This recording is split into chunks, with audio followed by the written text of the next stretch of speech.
The previous video discussed complexities and constraints that a manager might face, such as norms or laws. A situation that many managers might find complex is managing in a unionized environment, managing employees who are represented by a union. Unions go by many different names. More importantly, the actual nature of unions and what they can do varies significantly from country to country.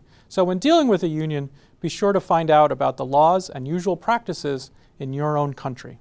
In spite of this diversity, every manager needs to remember just two words when it comes to managing in a unionized environment: bilateral, proactive. So, word number one, bilateral. When there's a union present, it's likely the case that there's a contract, a collective bargaining agreement that covers wages, hours, work schedules, employee leaves, layoffs, discipline and discharge, work rules, management rights, and lots of other things. If there is a contract or a collective bargaining agreement that covers your employees, you have to abide by this contract. Now, what happens if there are violations or perceived violations of this contract? There's typically a grievance procedure for dealing with these conflicts. But again, it's bilateral. You have to deal with these conflicts jointly. You can't just unilaterally impose a solution. You have to work through the grievance procedure, which would typically include meeting with employees, meeting with union stewards, meeting with union representatives. Might even get all the way to arbitration, although that's typically rare. But again, the main lesson here is that you have to pursue conflict resolution jointly, bilaterally.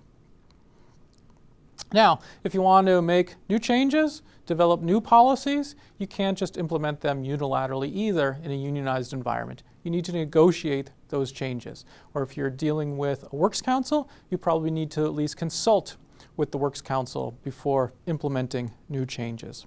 So when employees are represented by a union or a works council, say goodbye to being a unilateral manager. You must be bilateral.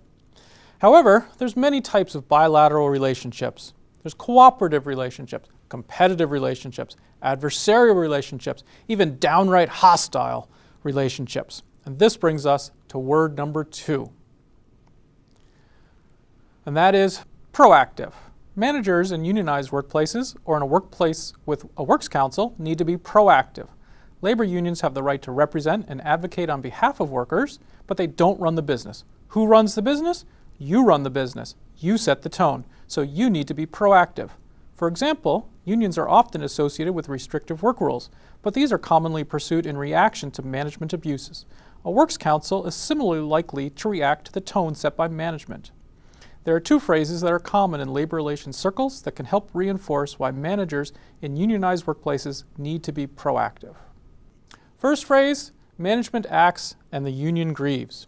You as a manager is in charge of scheduling your employees, assigning their work, approving or not their leaves, setting the pace of work, and other things. If a union thinks that what you're doing violates the contract or violates some policy, then they can object. But it's your job to manage and to manage first. The second phrase that's common in labor relations circles is companies get the union they deserve. Again, you as a manager set the tone. If you are adversarial and aggressive, then unions will likely be confrontational and resistant in return. On the other hand, if you as a manager are collaborative and respectful, unions will likely also be collaborative and respectful. So in conclusion, in a unionized workplace, you need to respect employee voice and the bilateral nature of the relationship with unions. Or in workplaces with works councils, you also need to respect the bilateral nature of the relationship with those works councils.